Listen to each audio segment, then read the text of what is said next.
Ayaz, mashallah, has a very, accomplished career. He's not only a finance professional and a management professional. What was surprised to me was he has a very deep interest and he's very passionate about information technology as well. And he has worked in Pakistani companies, international companies, locally, HSBC, Unilever, CDC, NIFT, and OneLink. And then he has worked for some investment houses outside of Pakistan as well. He has been talking about the taxation system off and on for the past couple of years at least that we have interacted. So very excited and very happy to hear his thoughts consolidated in this one session today. Good. Thank you very much. I think we've all have been contemplating how to really sort out Pakistan's taxation system. And, there's always very heated debates about it. I looked at it and I sort of put my hat on from various angles. And then I tried to sort of work out in the simplest way how we can get maximize the revenue and minimize the cost evasion and the tax evasion, and to really look at how we can simplify the process. And the one thing that has come to mind that probably we should try to do is abolish income tax. And you will see further on how I developed this thesis, and then hopefully try and address all the issues that people have raised. And we had a good discussion in a couple of forums, and everybody has expressed their views. Luckily, I feel that everything that people have said, I've tried to cover in this presentation, and therefore we'll have a chance to move forward and to see what else can be done. And as forums and I believe that this is primarily an introduction to the subject. If we agree that there is some merit to it, this is not the full and final answer with everything there, but we then set the agenda, and this is why this is called introduction and agenda setting session, that if we agree that there is some mileage in it, there needs some more investigation, then we can move forward and start setting some better, some ideas and further work. So the question is, should we abolish income taxes? Can we do it? And if so, should we do it? And what I'll do is, there's about 20 slides, and I've tried to cover a lot of stuff. So we'll talk through those slides. Yeah, somebody has raised their hand. Let me just quickly see. Abdul Qadir Mehman Saab, please go ahead, unmute yourself. I'm asking before the presentation is made that we are talking in Pakistan context, or you are talking of a general context? Because when I say no, it means I am talking about the Pakistan context. So is it the presentation related to Pakistan context, or is it related to the general concept? No, it's very specific. It's very specific Pakistan. Okay, great. Thank you. But what you will see, inshallah, is that what I'm saying is globally also happening. So that will be hopefully one of the things that come up. Thank you, Ayaz. Okay.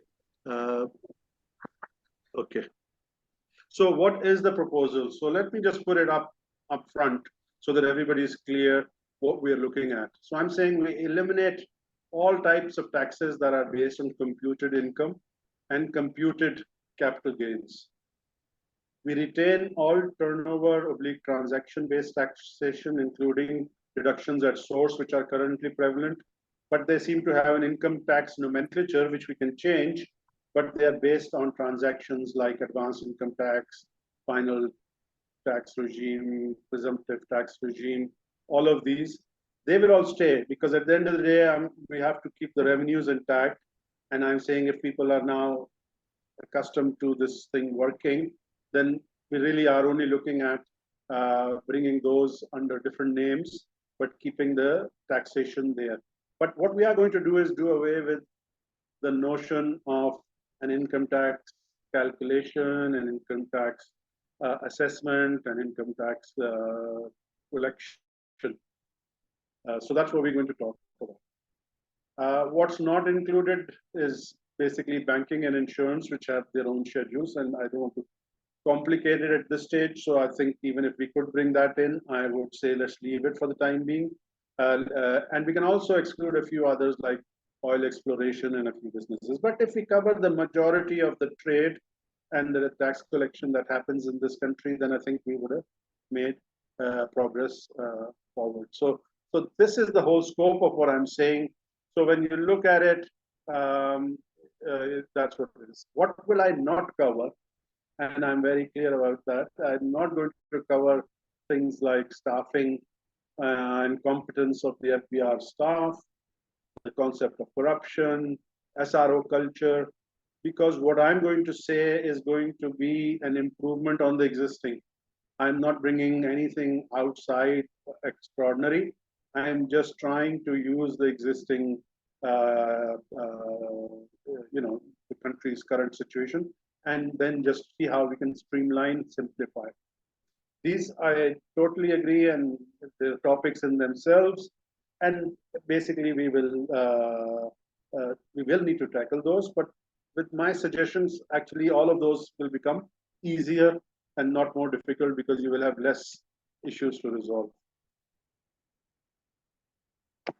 Okay, we're going to have a lot of discussion, and basically I am quite aware that lots of people will raise lots of points.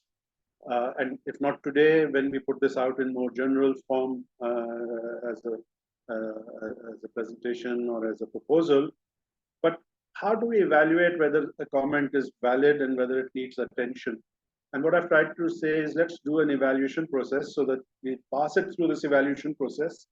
If it passes that, then we have a discussion. If it doesn't pass that, we park it and say, look, it's not a subject matter for this presentation. It may be a very important subject matter requiring its own solutions, its own analysis, its own presentation, but not for this particular proposal.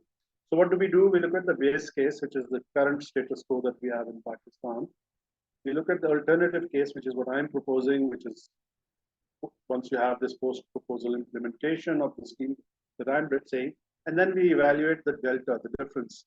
And we say, is this directly arising from the proposal, either positive or negative? And we will discuss that.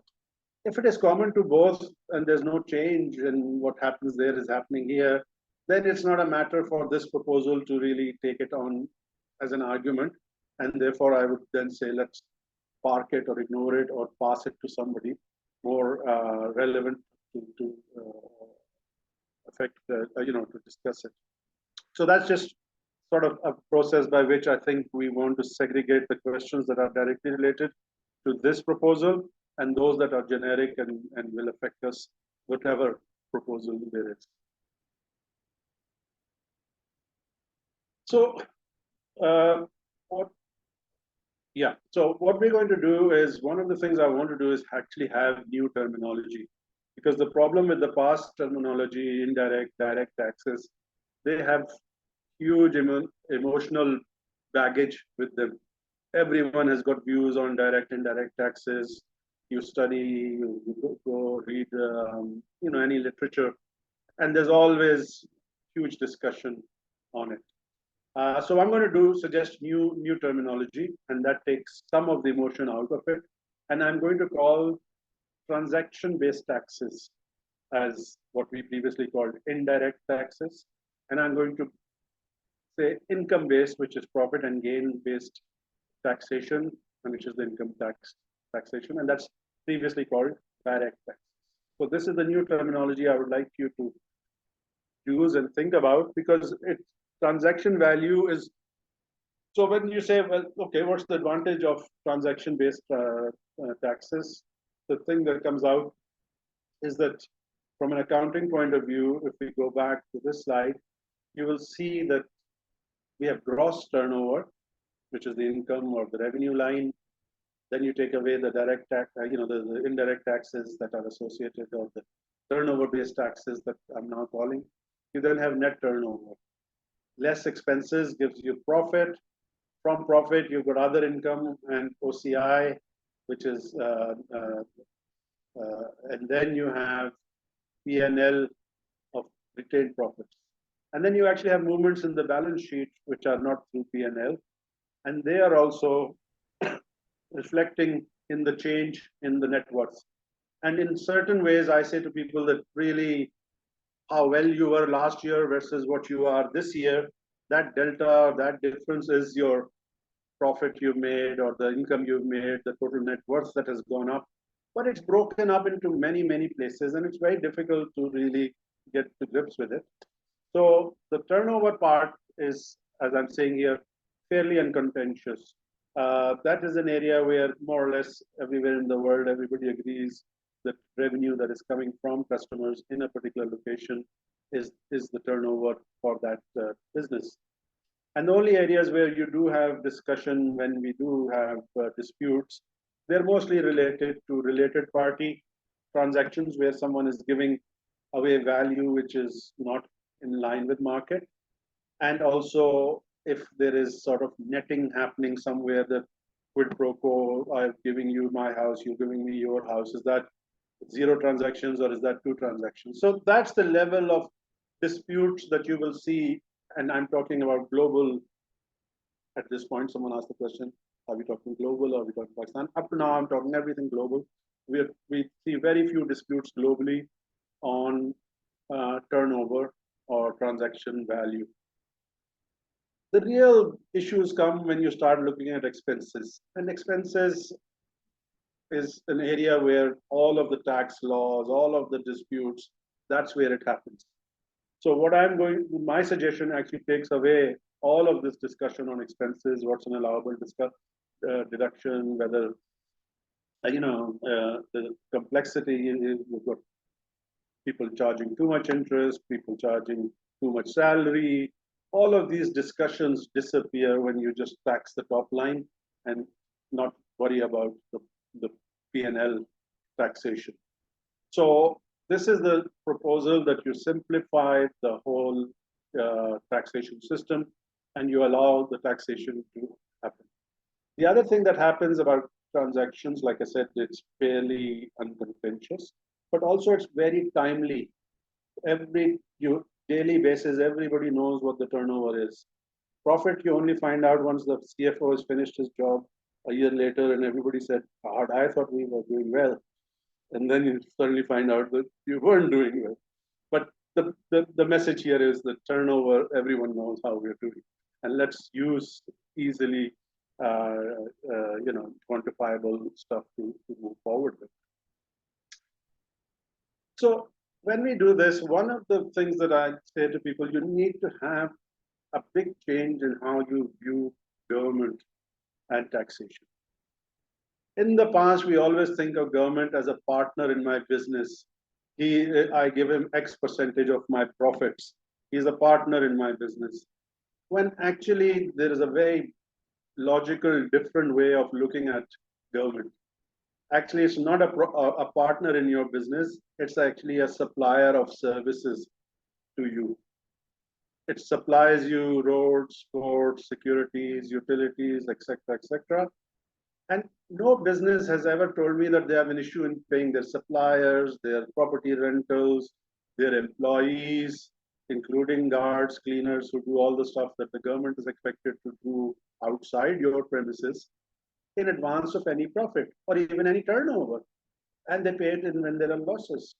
So all I'm asking the businessman to do is to view taxes as a cost of paying for services that they are using in a more combined way. That's the only difference. But otherwise, these are services that they're using, and therefore we set the revenue, the tax on the basis of calculating the services you use.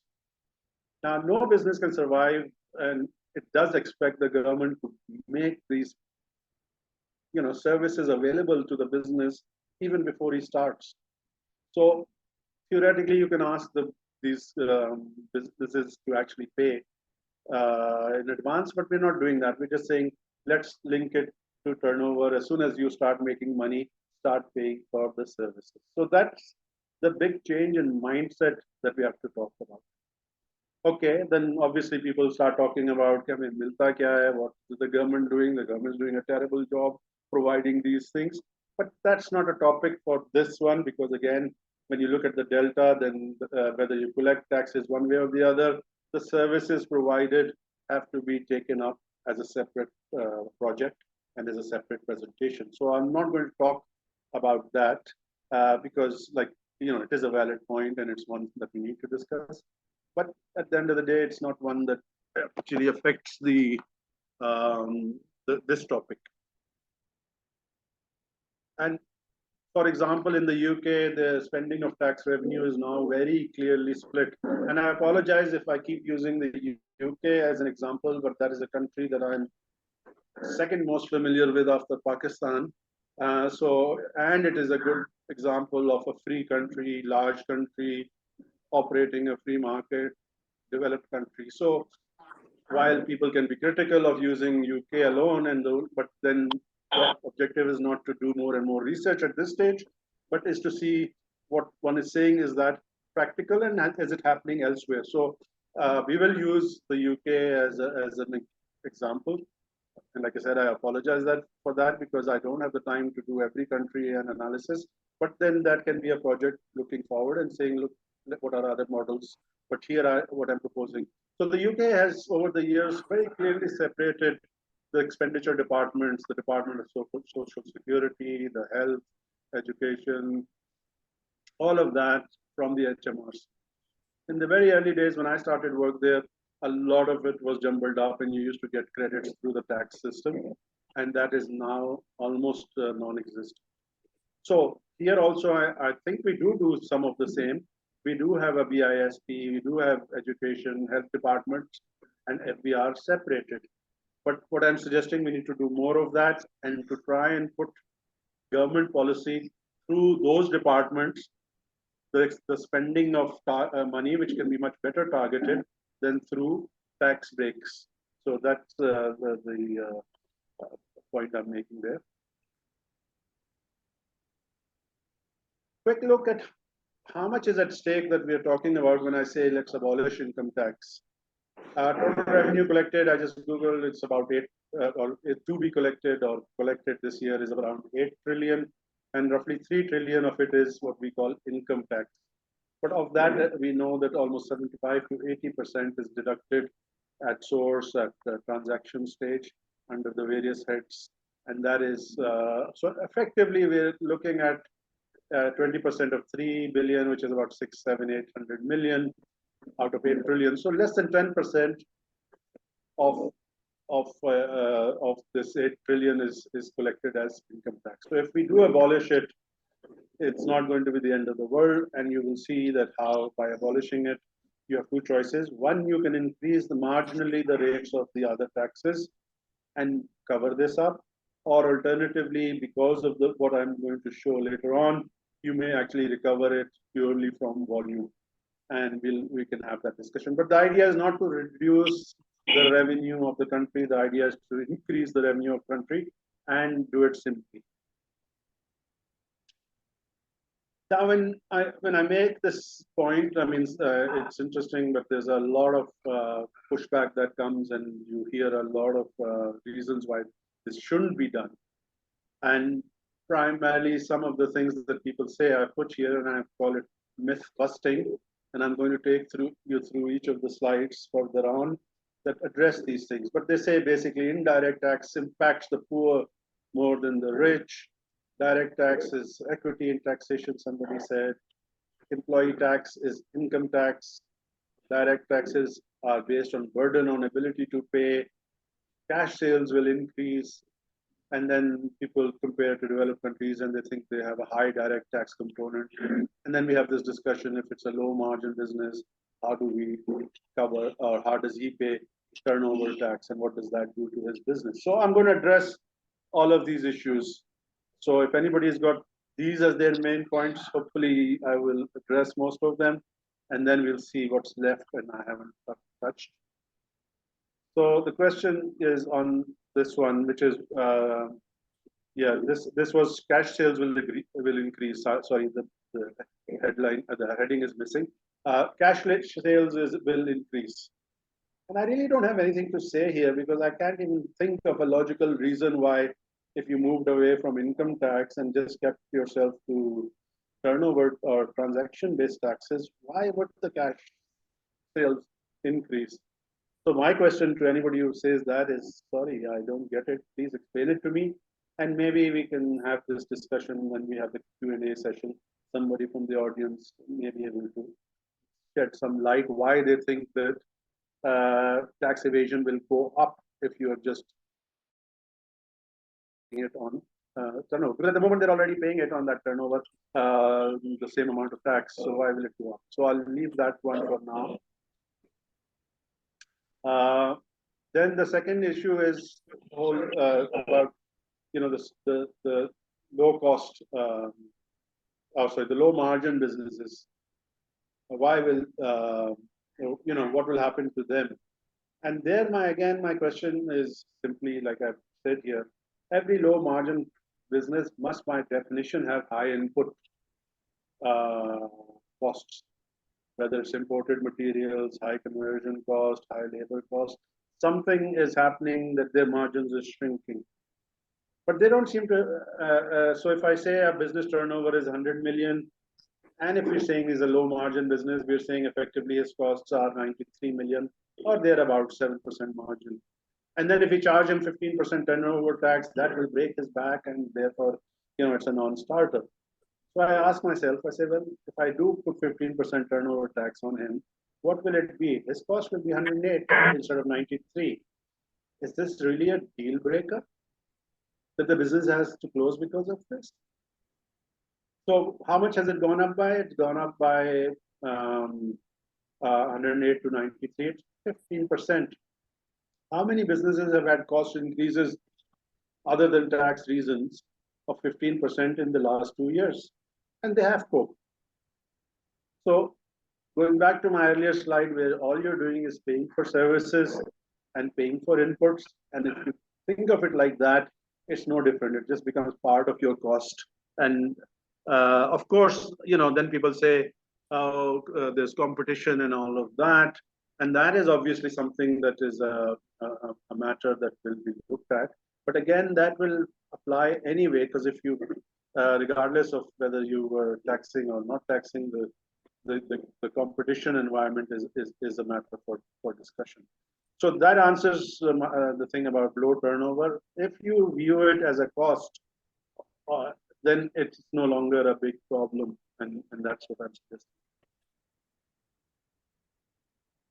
I seem to have lost the headings. This one addresses. This one addresses. This one addresses that direct taxes are based on burden on ability to pay. So my question is, let's consider two examples here. There are two employees working in a multinational organization doing the same job. One is a 25-year-old LUMS graduate living in parents' home, has no dependents, and the other is a 45-year-old, has 4 children and looks after 4 parents. Which part of our direct tax takes this into account?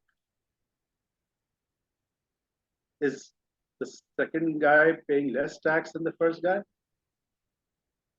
I am not aware of any such differentiation created in our direct tax, which is supposed to be based on ability to pay.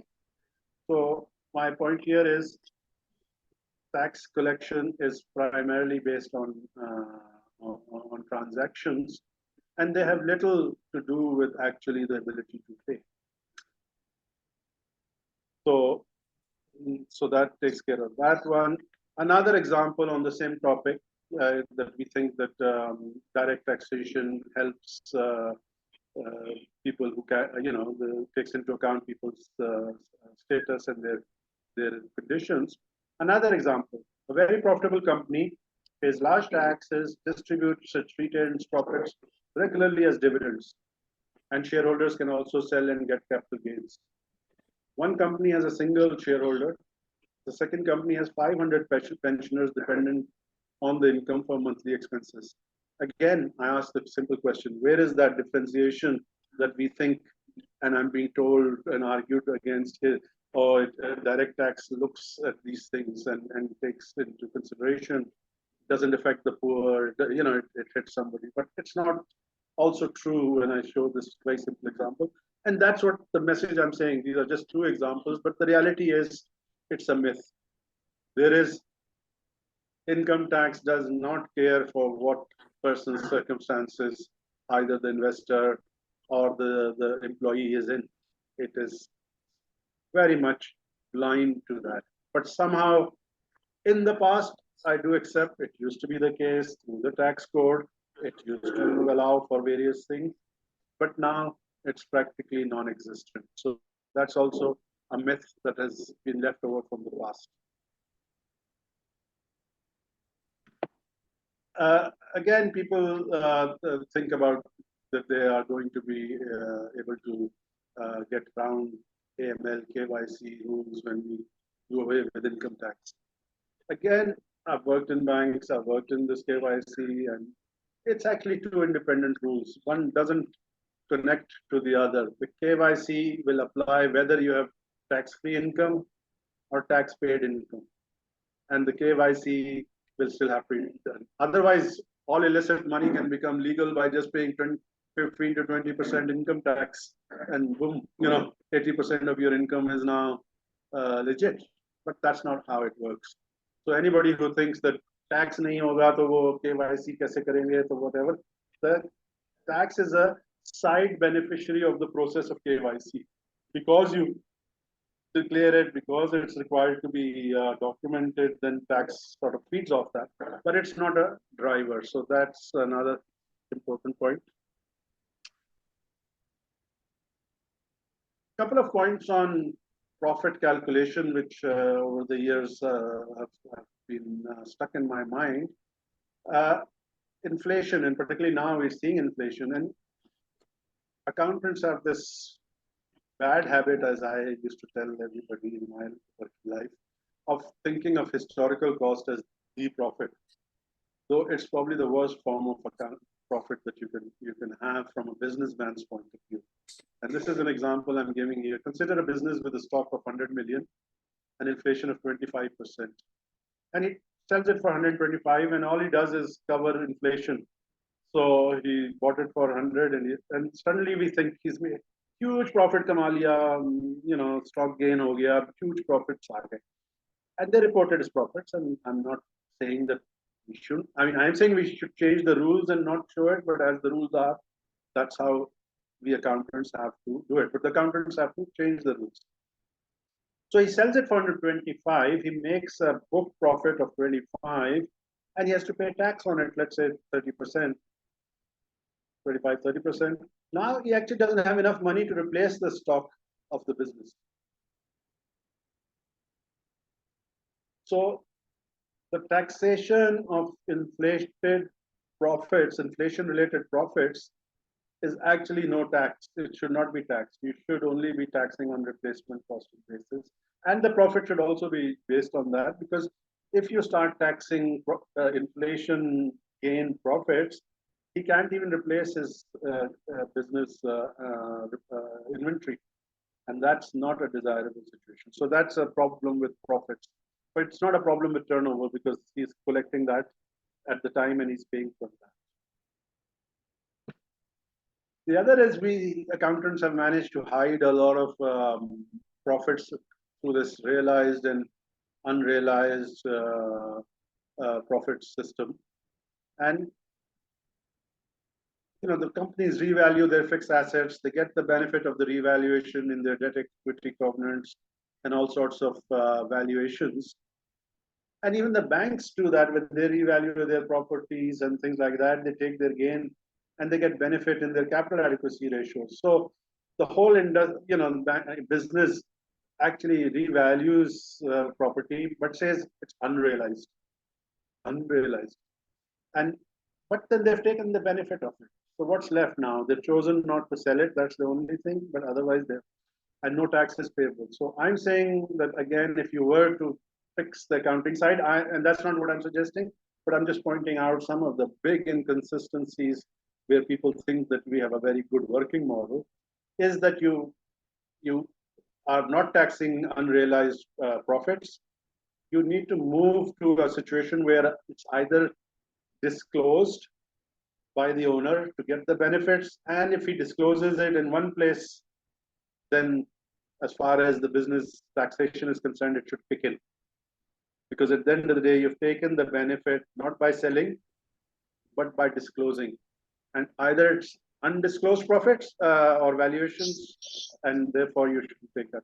So it's a slightly not relevant point to what I'm saying in terms of my proposal, but I'm just hitting at a couple of points of where people think this accounting profit is the bee's knees and it's the best thing since sliced bread. Being a CFO for so long, I can share some of the weak points of that, and that's what I'm doing with this slide and the earlier slide. But it's not, people say, where's the delta? And I'll say, no, there isn't a delta. So it's not something that is very relevant, but it's interesting to see. So what are the advantages of the proposal? Before we come to that, let me just share the UK tax situation. The other day I said on the forum that 85% of UK's taxes are transaction based. And people challenged that and said, yeah, aapne kahan se data le liya, ye to pass hai, possible nahi hai, lana. So again, I had done the numbers. Obviously, I didn't pull it out of thin air. I went back and I rechecked, and taking 2019-18 as typical pre-COVID examples, only 12% of taxes are collected on a profit and gain basis in the UK. 88%, not 85, which I said. Actually, 88% is collected on transaction value. And I've got the website from where people can confirm that. But interestingly, what came out while I was doing this analysis for this purpose, there are only 3 taxes that are on income basis, and there are 42 transactions that are taxes that are on transaction basis. And if you look at that, I'll show you. This slide actually shows you only 3 taxes on the top line are profit based, and the transaction based taxes are huge. Salary tax, insurance, VAT, council tax, business rates, fuel duty, stamp duty, tobacco duty, vehicle duty, insurance premium, inheritance tax, estate duty, wine duty, spirit beers. I didn't know they needed all of these separated. Hum logon ke liye to wo sharab hi hai, but for them it's important where the analysis is. But air passenger duty, I mean, you can go on and on. The message from this slide is, which I said here, transaction taxes can be a very purposeful targeting tax, where income tax is just a shotgun approach. You say, profit, how much, X amount of tax. But here you have the potential to target the type of activity that you want to target. And 42 taxes targeting specific activities shows that they're not shy of having lots of taxes, because this is a very easy, and within them also, I know for a fact there are further nuances that VAT is applicable on hot food and not cold food. It's applicable on adult clothes, not child clothes, and so on and so forth. So it's a very flexible system. So that's the big benefit of turnover or transaction-based tax. And this basically just shows what I said, that almost only 12% of the tax collection is direct and is based on profits, and 88% is based on transactions. Okay, so what are the advantages of the proposal? And I'm just going to wrap up now, because then we'll open it up to discussion. It really, the big gain is freeing people up from the whole gambit of profit-based taxation, assessments, income tax claims, income tax cases going on for 7 years. I look at the bank balance sheet even today, cases that were there when I joined the bank 20 years ago. In 2000, but 23 years ago in 2000, are still on their balance sheet. as open cases. All of that will disappear. You will have immediate finality of turnover within very soon. And you then free up resources, because at the moment when we talk about FBR having problems and resources, this type of new thinking will give us the opportunity to revamp FBR. And that will give us an opportunity to also solve a lot of the problems that work on at least solving some of the problems. But the main thing is that if we can free up resources, use them to good, then we get a lot of benefit. Then you get granular level data that you can start doing tax enforcement with daily basis, weekly basis, temperature related. The AI all kicks in at this point because you've got huge amount of data by city, by country, by road, by type of product, all of that. And nobody can say, I don't have this data with me, because every businessman knows exactly what he sold today and what his turnover was. And all I'm asking is for that data to be passed on a daily basis to the FBR system. And that is the granular level data that you have. Collection is upfront. The government benefits by getting immediate collection, and the taxpayer benefits from closure. And as a CFO who's fighting a 20-year-old case, I can tell you I'd rather have that closure than this case is lingering on. And then you open up the huge ambit of enforcement, because what we are saying is that so what are we saying? How do we implement it? I'm saying abandon the idea of taxation of retail sector. There's just too many retailers, small retailers, 200, 2.5 lakh, 5 lakh, and anybody who's trying to target that, it's not much use. And actually, the third point there, you actually do recover your taxes based on retail price. So in a way, you've captured it already without going to the retailer. So what do? You identify nodes in the supply chain just before the retail. And they'll be around, my estimate, 10,000, maybe 5, maybe 20, I don't know. But they're in that ballpark. And these are the ports, the factories, the professional services, the large restaurants. So basically, 10 or 20,000 people that you have to really do your enforcement on. And that covers almost all of Pakistan's business. And like I said, we cover that retail part by collecting up front. I was just looking at the Tapal chai box. It says retail price X, sales tax already paid when it left the factory. And this has not changed. When I was at Unilever 30 years ago, that's how it was, and that's how it still is. So I don't know where this idea of let's tax the retail has come into our mind, and that just sets the ante up for non-compliance and aggravation. And all of that is just not required. Then when you come to enforcement, look at the huge possibility of enforcement when you're concentrating on just 10 to 15,000 nodes. You can do physical monitoring. I know some people will hate this idea and say, Ayaz Ahmed, we're going back to the old days when the inspector used to sit at the factory.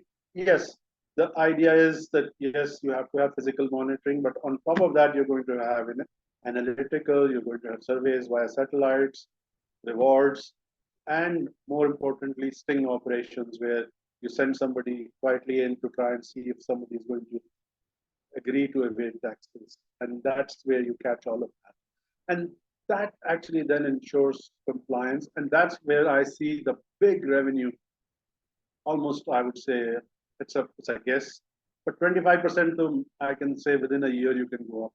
And you must name and shame and compulsorily jail anybody caught evading these taxes, and send that message across that this will not be tolerated.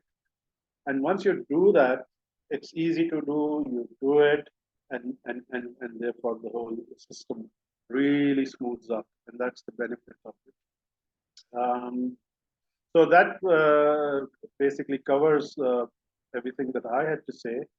I hope I haven't missed anything. If there's any, let's open it up for question and answers.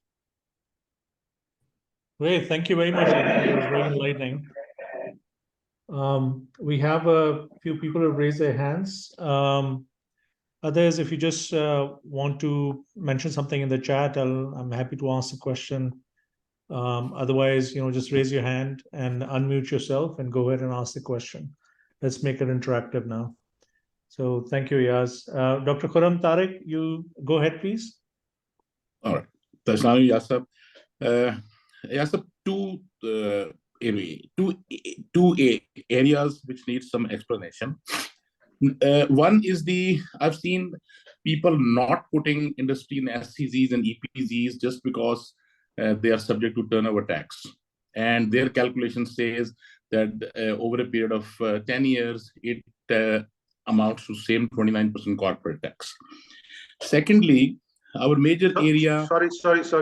Can you repeat that? I didn't quite. Yeah, many people are not putting industries in SCZs and EPZs because of turnover tax there.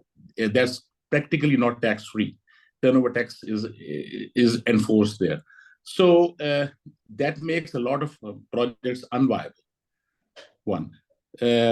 Second question is that we need how to determine turnovers, because the mainstay, the main area which needs to be focused is the middleman. All those artis and the people who are cash rich, and they're not available on any radar. So how to determine turnovers? Okay. First point, if I take the second point first, as you saw, turnover, as far as the processes are concerned, the system is concerned, is the least contentious issue. And somehow or the other, that comes into the banking system more often than not. And I know there is cash, but we'll talk about that in a minute. And that turnover can more or less be tied up with all the cash flow that comes into a business's account. For those that are just trying to stay out of the turnover declaration altogether, that is a common problem between which of the two systems you go with. And I said to one person that जो turnover evade कर लेगा उससे आपको profit tax तो मिलने का सवाल ही नहीं है ना. It's impossible. If books have not recorded the turnover, then there is no question of recording the profit. So ये delta वाला जो मेरा वो था screen, उसमें ये question out of text हो जाता है, because it's the common problem for profit based and turnover based. But the fact is that the enforcement techniques that I discussed, we can use that, and the resources that are freed up will help reduce this problem in my proposal. ठीक है जी. Mudassir Khan sir, please go ahead with your question. Kindly unmute yourself.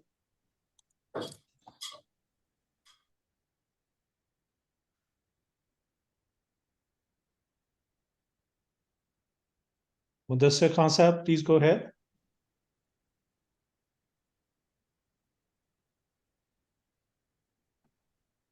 Achha, so until Mudassir Saab asked question, Ayaz, one of the things we mentioned is that the taxes that we are planning on replacing, they constitute less than 10% of the taxes that we are collecting right now. So are we doing all of this to improve that 10%, or do you think by adopting this indirect taxation regime will have a very sizable difference in taxes that we are collecting? I think you it will be very positive impact, primarily because it's literally a case of if you spread yourself too thin, you get nothing. So this is, you target what you're going to catch, you put all your resources into that, and this is because of the nodes. So it's not the evasion that is happening at the nodes. The profit in the retail is happening because we have smuggling, and we have under invoicing and lack of invoicing at the nodes. So the retail profit is actually a sharing of the tax that has been evaded. So that's all it is. So when people say retail itna kama raha hai, to main kehta hu usko jab aap further analyze karenge, you will realize the official retail lending is very low. It's all coming because 40% or 30% has been evaded at the import stage by the importer by under invoicing or doing something, and then he's passing part of that through, or it's smuggled all together through a transit or whatever. So the message is that the retail side law is not an issue. The profit side, 10%, if you lose it, you always have the possibility of adjusting the indirect rates to cover that anyway. No one will feel that pain, but you will simplify things. And the simplification in our business of today's business means a lot in terms of how people find the proposal. So one main thing that you'll find is a whole scheme of taxation is gone. You don't need the arguments for 10, 20 years, as I've said in certain cases. 7 साल तो हर एक को पता है वो चलता ही है, you know. And so there's lots of benefits that come from abolishing it, but the indirect benefit or the real benefit will come when you're able to concentrate on a fewer 10,000 number of people. So फिर आप देखें, you know, technology, and you and I are in technology, that is really opening up huge opportunities. You know, surveillance key, detection key, linking key. There is no way that somebody can get away that easily if we put our minds to it. Okay. Thank you. Abdul Qadir Mehmet Saab, please go ahead. Unmute yourself. Assalamu alaikum. So first of all, I think excellent presentation, or I think it is something, you know, to think about. But my two questions. First, एक तो and one comment also. एक तो ये कि आप सब, अगर मैं आपकी बात समझ सका हूँ, तो आपने ये फरमाया कि जो इस वक्त विदहोल्डिंग हो रही है, चाहे वो डिफरेंट सेक्शंस में इनकम टैक्स के हो रही है, उसको हम उसी तरह रहने दें. फॉर एग्जांपल, अगर सैलरी कोई ले रहा है तो उसकी सैलरी पे टैक्स कटना है तो वो कटता रहे. अगर मैं सप्लाई दे रहा हूँ तो सप्लाई पे जो टैक्स कटना है वो कंटिन्यू रहे. जो मैं समझाऊं आपकी बात, अगर किसी कंसल्टेंट से सर्विसेज ली जा रही है तो वो टैक्स कंटिन्यू रहे. तो अगर वो सारा कुछ कंटिन्यू अगर है, तो अब हम बात ये कर रहे हैं उस सेक्टर की जो ऑलरेडी टैक्स के नेट में है, उसको अपनी इनकम की बजाय अब अपने टर्नओवर पे टैक्स देना चाहिए, इररिस्पेक्टिव ऑफ द फैक्ट कि वो उस साल में प्रॉफिट कमाए या ना कमाए, या वो कंटिन्यूस अगर लॉस कर रहा है तो भी वो अपने टर्नओवर पे tax they.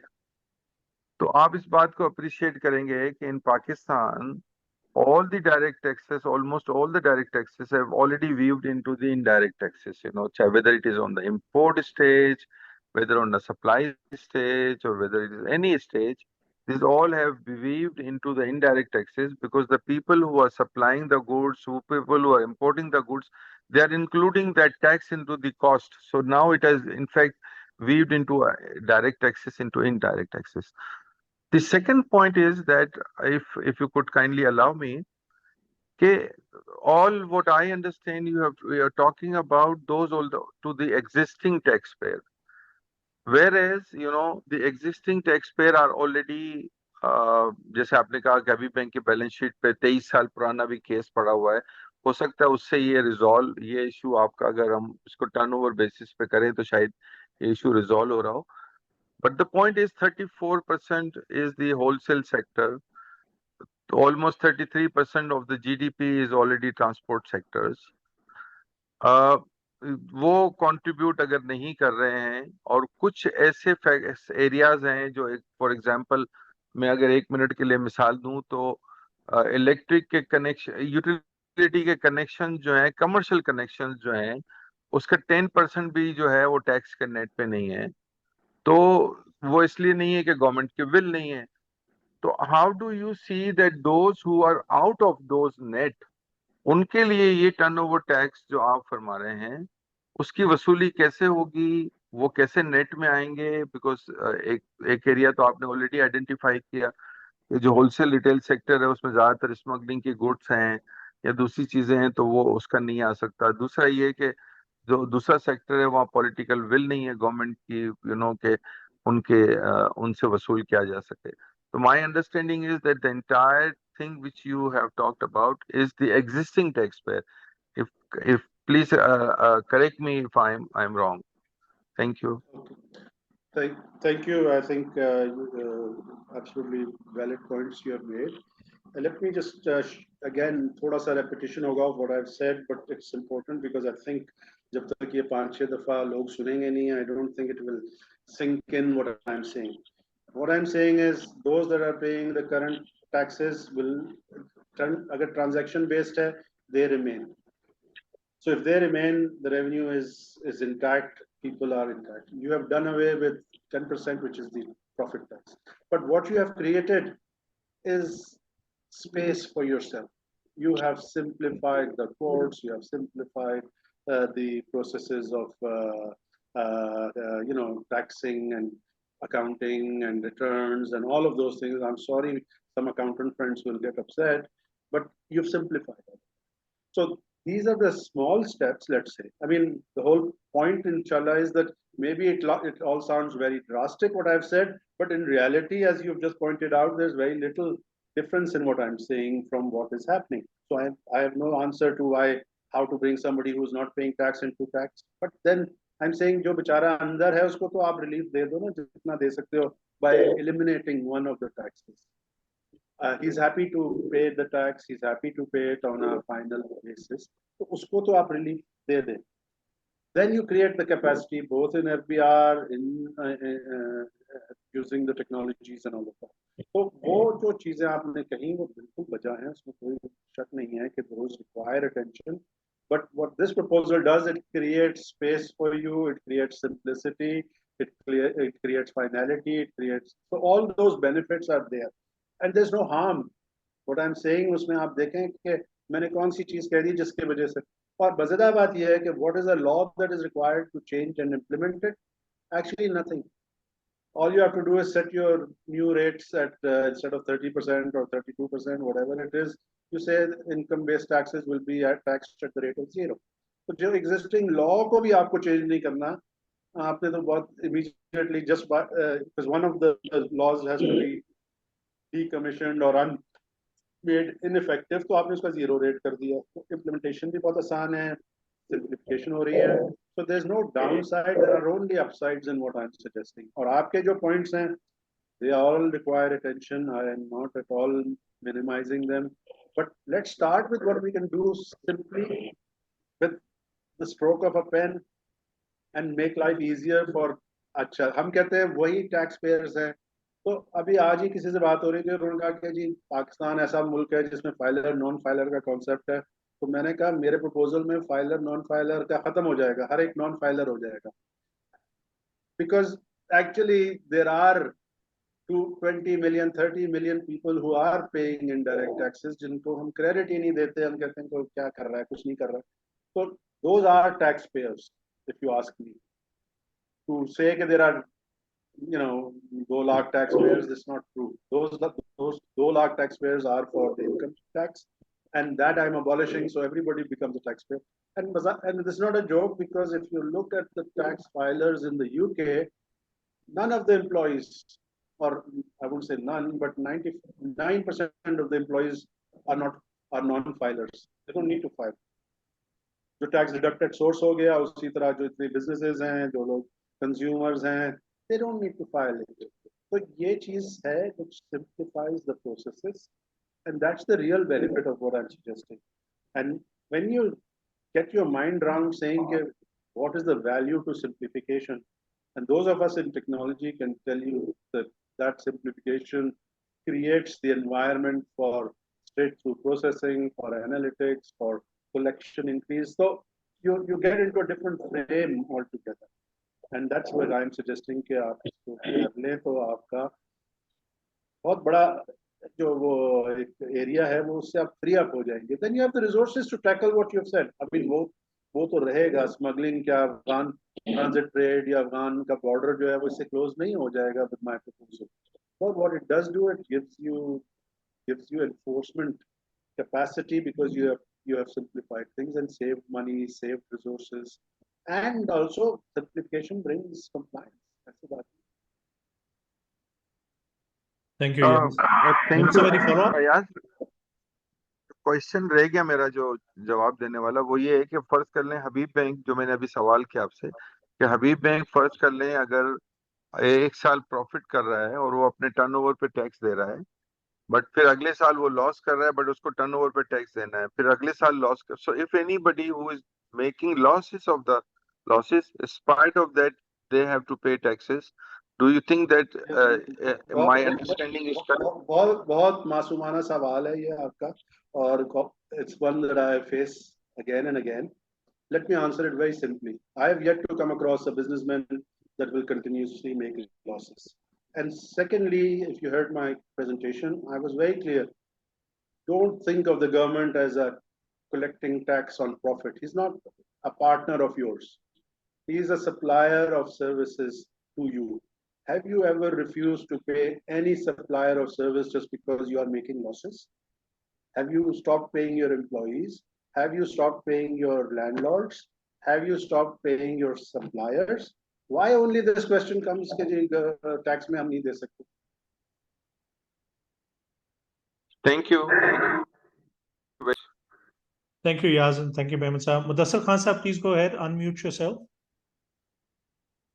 Ji, thank you.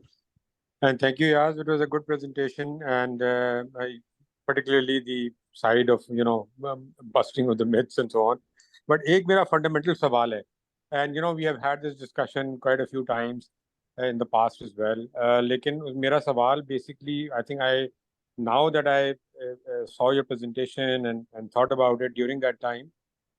So what I'm trying to, what I feel is that you're not saying to abolish direct taxes and convert it into indirect taxes. So it is basically a conversion of your direct tax, which is your income tax, into a turnover tax.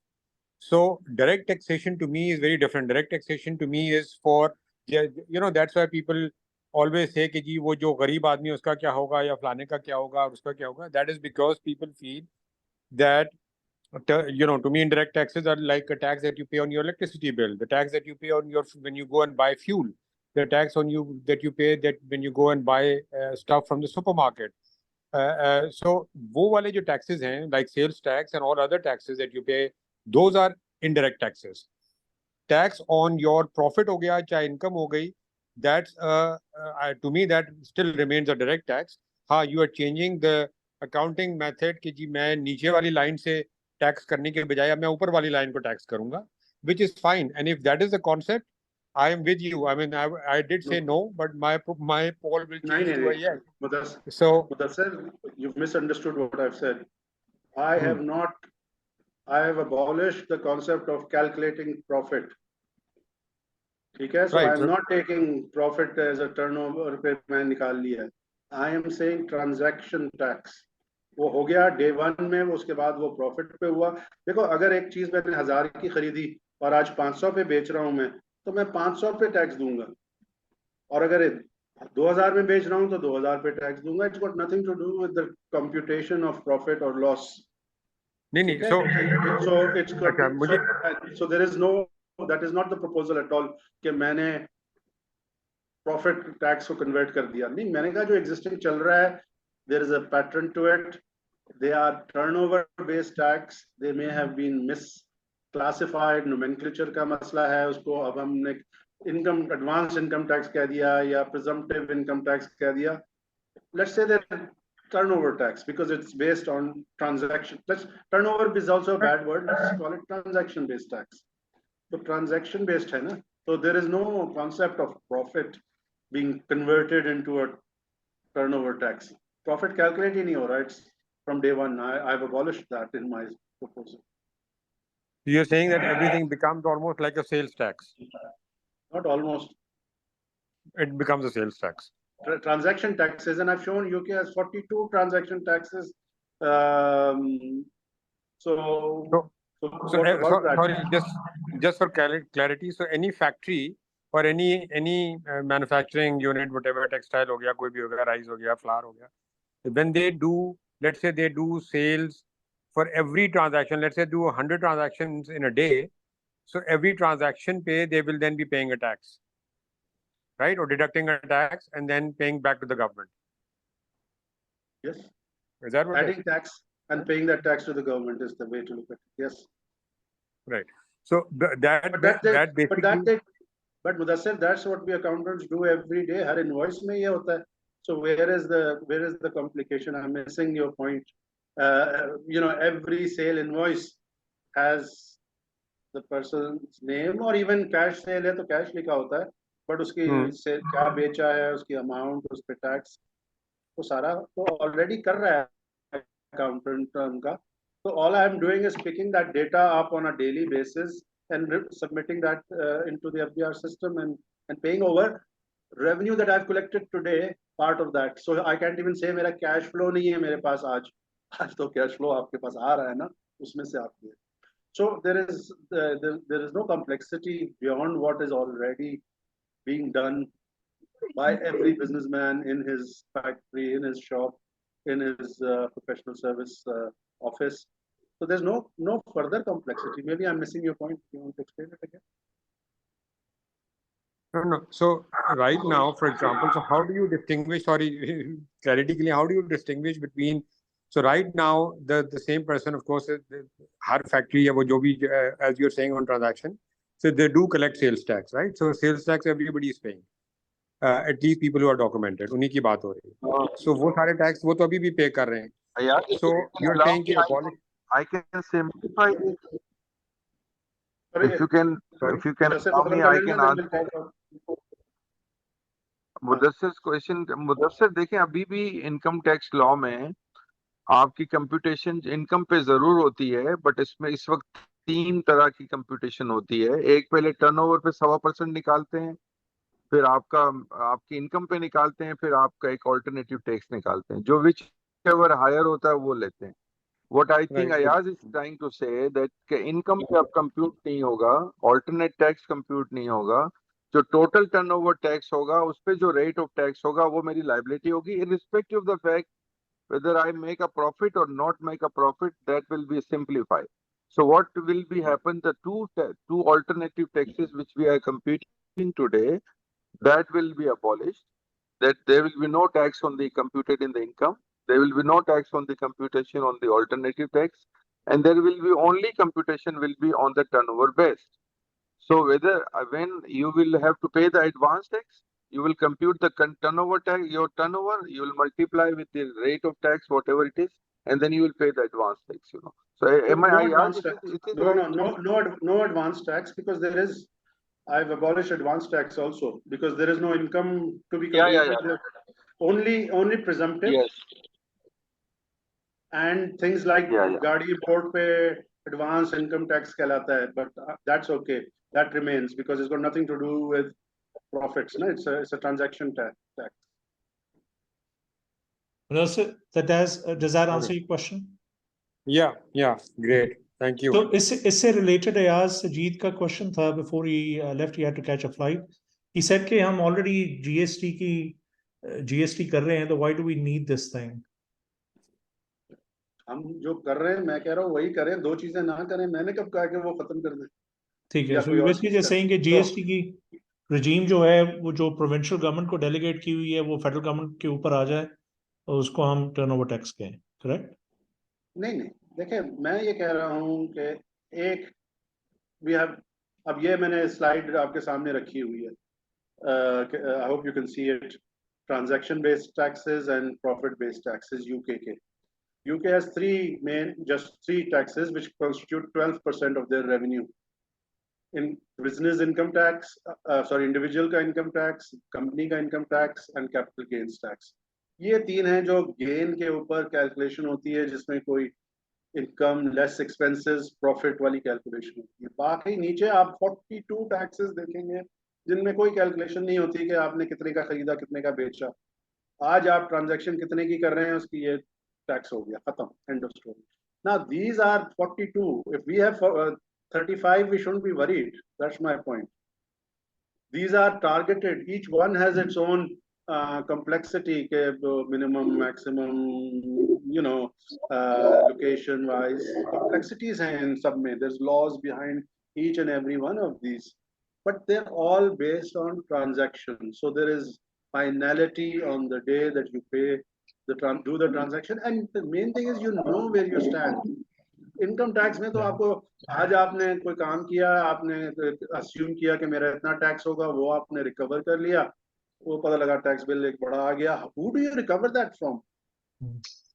The customers of tomorrow. Why should they pay for the tax of your past?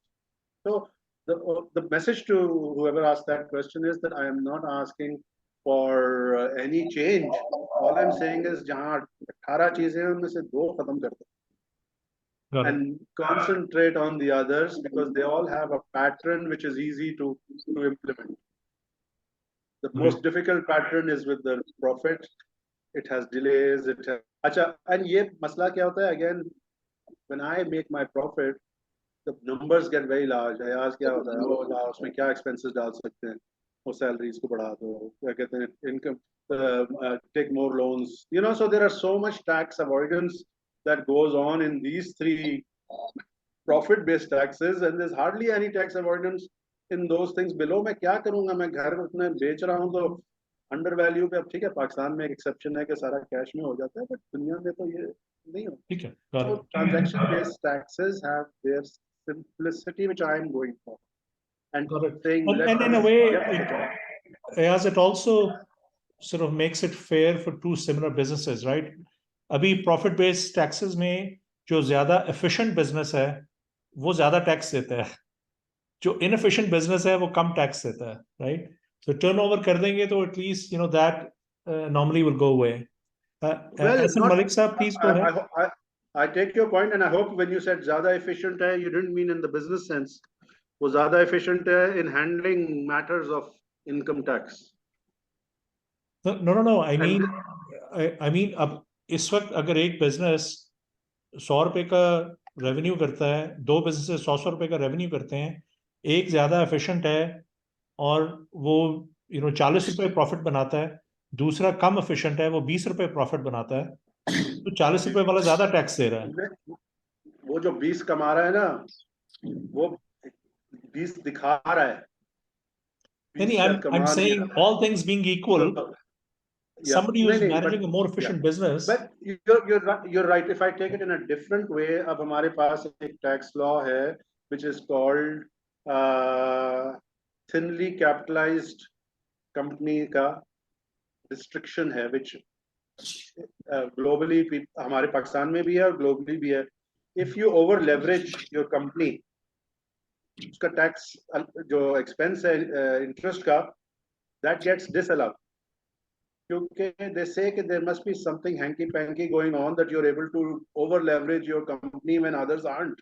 कि कोई आपका कोई related party है, कोई आपका अपना bank है, कोई आपका parent company दे रही है. So whatever the logic, they have come back and they've said we are not going to give you the interest expense. उसी तरह royalty पे they've said if you are paying royalties then there could be something. So जितने झगड़े income tax की calculation expense side पे होते हैं, turnover पे नहीं होते वहाँ भी. वो सब एक्सपेंस की डिस्कशन आती है कि ये ज्यादा है, कम है, रिलेटेड पार्टी है, क्या हुआ, कितना था, and then people start inflating those expenses. अब क्या होता है, हमारे यहाँ सेठों की सैलरीज जो हैं वो hundreds of millions में चली जाती हैं, और these salaries that they would get if they were in the in a competitive environment, no, but they are properly approved. I'm not saying there's any hanky panky in there. उसी तरह royalties हैं, उसी. अब ये global issues हो रहे हैं because profit evasion is becoming a big issue, and there's a committee set up by all the big countries कि यार ये फेसबुक और माइक्रोसॉफ्ट ये सारा प्रॉफिट जो है वो केमन आइलैंड्स में कैसे दिखा सकते हैं.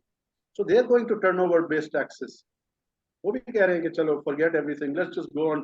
जिसके मलेशिया में टर्नओवर हुई है वहाँ वो उतना ही परसेंट दे, अगर वो कराची में पाकिस्तान में हुई है वो वहाँ दे. So this concept is a problem globally, it's not only a problem for us. And ultimately like I said 88% already वो टर्नओवर ट्रांजैक्शन बेस पे आ गए. and even जो बाकी है उसमें भी कह रहे हैं यार ये तो हमें को मजा नहीं आ रहा है, ये these guys are just taking us for a ride.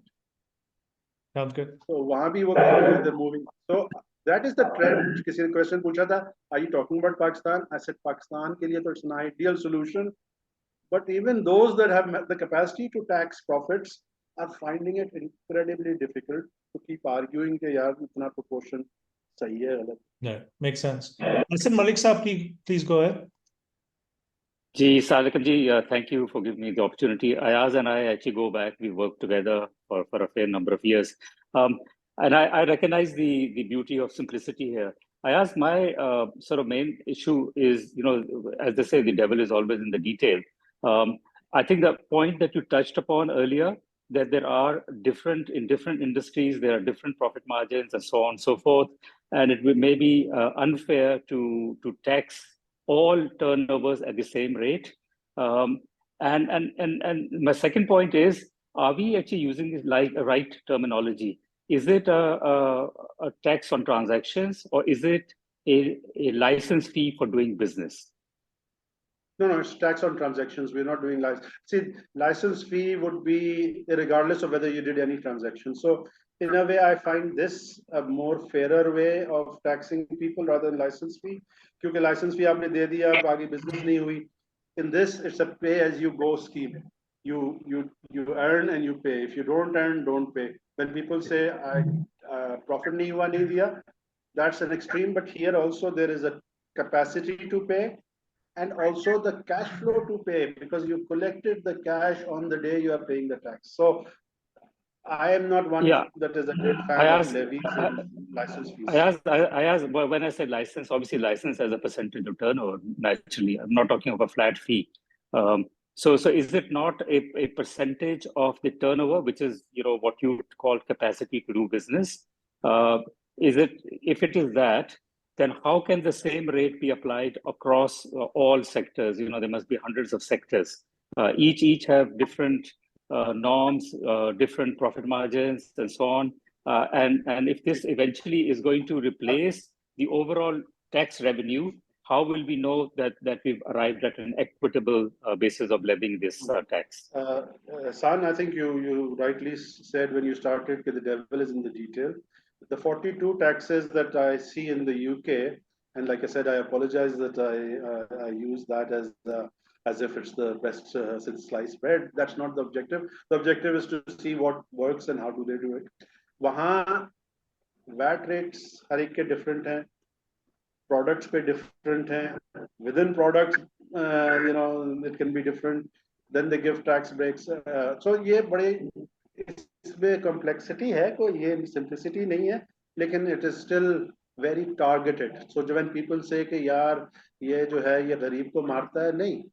Agar if you feel that the गरीब buys आटा, then you don't tax the आटा, because the invoice says कि आज आपने क्या बेचा है, आटा बेचा है, दाल बेची है, तेल बेचा है या परफ्यूम बेचा है, वो तो invoice में आ रहा होता है ना. So if you want to tax the perfume item by item, you got that capacity. So these transaction taxes, as I call them, and we know them as sales tax, GST, VAT, but also stamp duty, and all of these, they're all transaction taxes, and they have the beauty of being able to target the right. So if I understand you correctly, from the example that you just given, if I am in business and I'm selling 15 different items, so on each item I would be paying a different rate of tax for each for the turnover of whatever I've sold under for that particular item.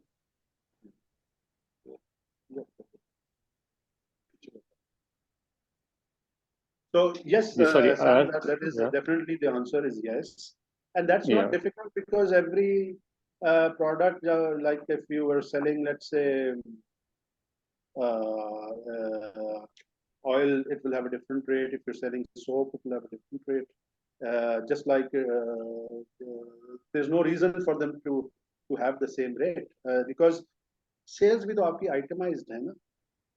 It's not that you go into a shop and you just buy everything and he gives you a bill of 30 rupees or 300 or 3,000.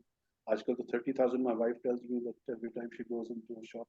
But she gets an itemized bill. And every shop, even when we say he's simplified shop, he will also have a full list of things that he bought and sold.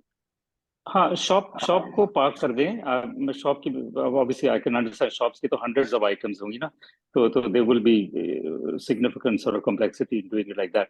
But let's say I'm a supplier, but I go back to your Unilever days. I mean, there were 20 brands or whatever, and hundreds of SKUs, and perhaps even within a brand, each SKU would have had a different margin. So effectively, obviously, that was all that information is being captured, in that particular case. Let's assume, going back to your earlier position that we're not talking about informal. We're just talking about people who are honest and they actually record everything diligently. So in that case, they would have to be presenting at the end of the year or whatever the taxation period is, a detailed list of everything that they've sold for each SKU, for each brand, and based on some pre-agreed, percentages, then there would be a levy of tax on their turnover. But won't that make it even more complex than what we have today? If I just take that example and let's goods leave the factory. Let's say Unilever as an example, as you say, both you and I worked there together in the same department. She was my boss, San was my boss. So yes, so if we go and we say this is the goods that are leaving the factory today, we know every SKU that's left. We know the price, we know the rate, and all it is that at the end of the day, you will say total turnover today was 34 lakhs. And the total computed tax as per my ledger is 2 lakhs or whatever, and you pay that and you file, and this is how the VAT returns are done in the UK. You file your total turnover for today and your total computed tax, and all that happens is when they come to inspect, if they come to inspect us, they will say, okay, now let's see that what's gone out and so on and forth. So I don't see the difficulty because every business has SKU level accounting. Yeah. So okay, I think the question is, do we feed all that data granular to the FBR, or do we do day by day summary? That is the only question that can arise. But other than that, I don't see it. Maybe I'm missing your point, Hassan. No. I mean, SKUs to sare individual hote hain, aur ho sakta, and like I explained, clothes, even in the clothes business, adult clothes have VAT and children's clothes don't have VAT. Food that is sold by Marks and Spencer, if it is hot food, it will have VAT. If it is in basic food, cold food as they call it, will not have VAT. So yeah, complexities are there. I'm not suggesting that there is total simplicity, but the fact is that finality hai, and the fact that you can get on with your life the day after you've done the sale is more or less a great cost saving, and also compliance. San, that how much of the goods leave large factories and is not properly recorded or is misrecorded. So compliance yeah. I think जो record नहीं होता वो तो yes remains outside the ambit of our discussion today. I think your आपका जो example है of cooked food and hot food, okay, that's an aggregation done at a very high level. So that shampoo, for example, sold in a bottle has a significantly higher margin than the 5 rupee sachet. Yeah, but yeah, if you say, well, shampoos across the board will be levied a certain rate, which may or may not be an aggregation of the earlier rates, etc. That would simplify it. Or if you want to be even wider and say all personal products will be levied at a certain rate, all home care products will be levied at another rate, and so on and so forth. So one could do that, of course, and probably for the interest, for the sake of simplicity, it'd be better to aggregate at a higher level or at least at a middle level, not to go down to the hundreds of thousands of SKUs. No, absolutely not. Broad categories is what, as you said, perfect. Yeah, यही होता है, वहाँ भी यही होता है. And then the arguments or the tax inspector में ये होता है कि यार, is this hot or is this cold? The temperature was 32.5.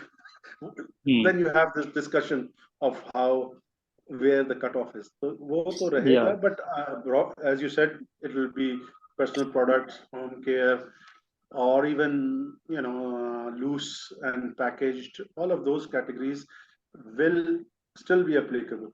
But all we are doing is abolishing a pain in the neck, creating capacity, getting away from thinking that profits is bad and we should tax it, to thinking about the services that we are using from the government and to pay the tax for using those services.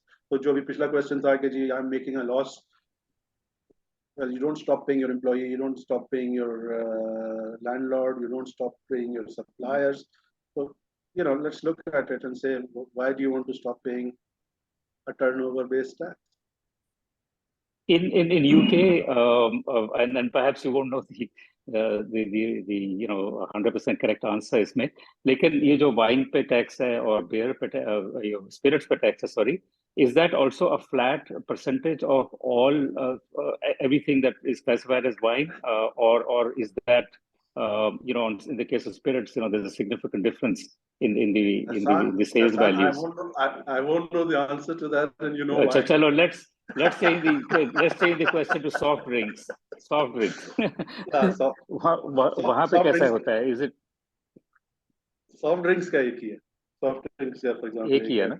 अच्छा, irrespective of the underlying profit of insurance premium tax again, I think mostly it's